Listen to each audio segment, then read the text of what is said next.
안녕하십니까. 반도체 소식을 전하는 고독 달팽이 김석준 소장입니다. SK 하이닉스와 한미 반도체 간의 HBM TC 본도에 대한 이야기가 또 새로운 방향으로 흘러가고 있습니다. 딜사이트라는 신문에서 이런 제목으로 나왔습니다. 가격 인상 대신 대규모 물량 계약을 할 것 같다라는 이 기사가 썼습니다. 이 기사는 어디에서 넣냐면 딜사이트라는 신문입니다. 여기 이세연 기자는 제가 잘 알고 지내는 기자입니다. 그런데 SK 하이닉스가 약 2천억 원에 이르는 TC 본도를 한미 반도체에 이제 발주를 하면서 앙금이 봉합되는 수순으로 가는 것은 아닌가 하는 것을 오늘 짧게 한번 살펴볼 겁니다. 장비 인하 가격 압박을 받아온 한미 반도체가 SK 하이닉스가 한화한테 높은 가격으로 TC 본드로 공급을 받고 충격을 받아버린 거예요. 한미 반도체는 마이크론이나 중국 업체보다는 SK 하이닉스한테 가격을 싸게 줬단 말이에요.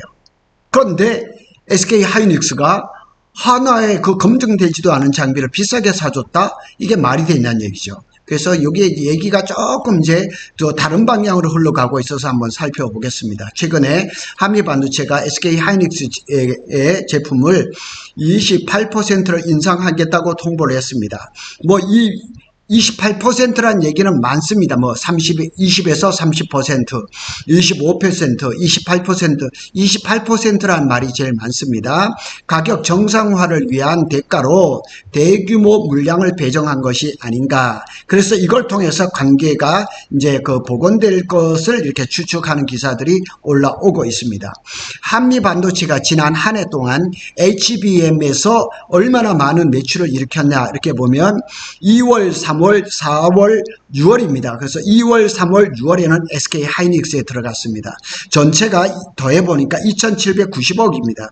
이 중에서 2,500억 정도가 SK 하이닉스에 들어가고 마이크론은 그래봐야 215억 정도밖에는 안 들어간 거예요. 그러니까 TC 본드의 대부분의 매출은 SK 하이닉스에 일어난 거죠.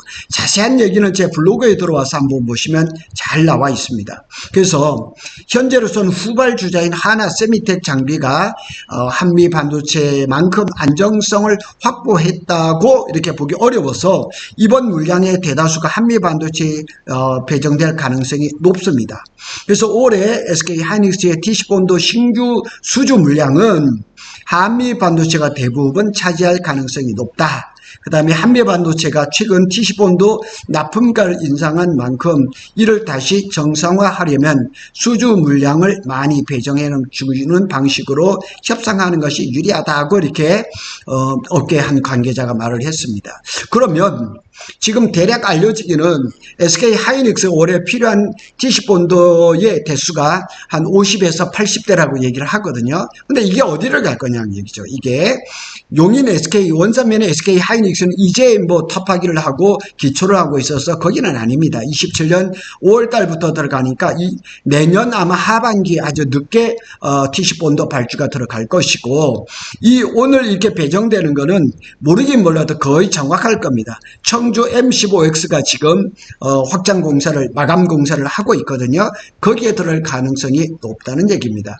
그래서 청주 M15X는 올해 하반기부터 양산에 들어가기 때문에 반도체 장비는 발주에서부터 입고되는 데까지 리드타임이 필요하잖아요. 그래서 지금 발주를 줘야지 하반기에 들어오지 않겠느냐 이렇게 예상을 할 수가 있는 거죠. 자, SK 입장에서는 그동안 엔비디아에 납품한 8단 HBM3, 12단 H3E 이런 제품들 모두가 한미 반도체 TC 본도로 제조가 됐단 말이에요. 그러니까 SK 하이닉스하고 엔비디아의 갈등을 SK 하이닉스하고 한미 반도체의 갈등을 엔비디아가 모르겠어요? 알고 있죠. 그러니까 엔비디아 입장에서도 이제 또 12단 HBM3라든가 16단이라든가 그 다음에 하반기에 또 HBM4라든가 이런 것들이 물건을 안정적으로 받아야 되는데 SK 하이닉스하고 하나 세미텍하고 갈등이 오래가 돼서 이 장비에서 문제가 생긴다 그러면 엔비디아가 우려를 표명할 수도 있겠죠. 그리고 여태껏 한미 반도체로 만들었던 그 제품을 가지고 TSMC에서 패키징을 했는데 만일 하나에서 만든 그 HBM을 가지고 뭐 패키징할 때 문제가 생기면은 큰 그 리스크를 부담을 해야 되니까 이제 SK 하이닉스도 한미 반도체 거를 조금 길게 끌고 갈 수밖에 없죠.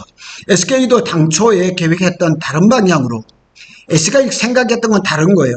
이 얘기를 읽어보면 어떤 내용이냐면 SK 하이닉스 입장에서도 조금 기분이 상한 게 있었어요. 왜냐하면 한미 반도체가 경쟁사인 마이크론한테 대규모 그 TC본드를 팔고 있거든요. 작년 4월부터 시작해가지고 그 다음에 또 올해 얼마 전에도 지금 또 한미 반도체가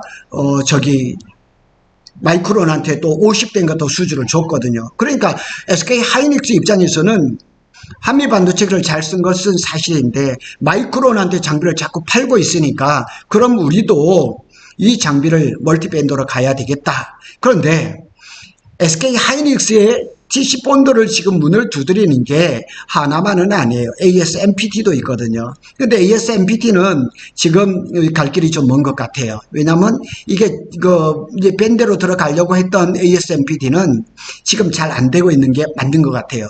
그래서 SK 입장에서는 ASMPT, 한미반도체, 하나세미텍 이렇게 해서 3대 3대 3으로 가려고 하는 게 가장 이상적인 시나리오였는데 ASMPT가 지난해 말에 퀄테스트에서 아마 떨어졌던 것 같아요. 그래서 당분간 ASMPT가 SK 하이닉스의 밴더로 들어가는 것은 거의 불가능할 것 같습니다. 그래서 뭐 다시 시작을 하겠지만은 뭐 그렇게 빠른 시간에 진입을 하지는 않을 것 같아요. 자, 요 내용을 한번 살펴보도록 하겠습니다. 한미 반도체는 SK 하이닉스한테 TC본드를 대당 25억 정도에 납품을 했다고 알려졌습니다. 뭐 20억대 후반이라는 얘기도 있지만 뭐 25억이 정설인 것 같아요. 근데 하나세미텍은 SK 하이닉스한테 대당 35억. 그러니까 한미반도체가 열받은 게 한미반도체는 지난 8년간 동결을 했다니까요. 8년 동안 TC본드 가격을 안 올렸어요.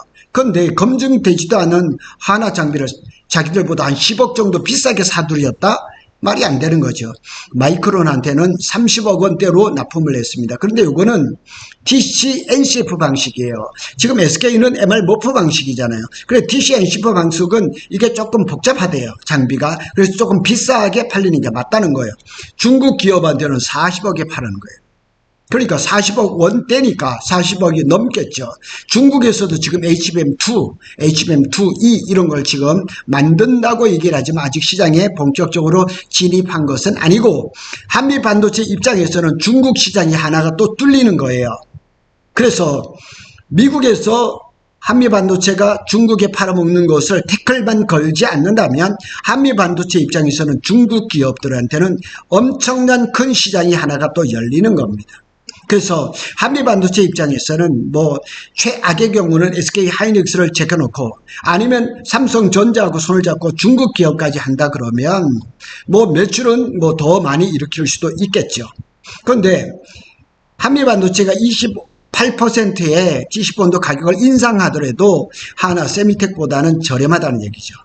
그래서 한미 반도체도 마이크론으로부터 주문이 많이 오고 있기는 하지만 역시 항상 SK 하이닉스가 1순위였다는 얘기죠. 그래서 SK 하이닉스가 이렇게 하나 뭐 세미텍이라든가 ASMPT라든가 이런 데에서 자꾸 손을 내밀고 멀티밴드로 가려고 하니까 기분이 조금 살짝 불만이 나왔던 거죠. 그래서 앞에 말씀드렸던 것처럼 한미 반도체가 이렇게 마이크론한테 작년에 이렇게 하고 또 지금 이번 주인가요? 지난 주인가? 또 이렇게 50대를 또 이렇게 하니까 SK 하이닉스 입장에서도 경쟁사한테 자꾸 이 성능 좋은 TC본드를 팔아먹으니까 좀 싫은 거예요. 그런데 이 한미 반도체는 이게 대만 법인에서도 매출이 많이 일어나고 있어요. 마이크론이 지금 HBM을 어디서 생산해요? 대만에서 하고 있거든요. 그래서 여기에 보면 2016년에 여기 지금 곽동신 회장이죠. 그때는 부회장이죠. 2016년이었으니까 한미 타이완이라고 해서 대만 법인을 만드는 거예요. 그래서 이 대만 법인에 대해서도 좀 알아보니까 이렇게 자세히 나왔더라고요. 한미 반도체의 대만 법인.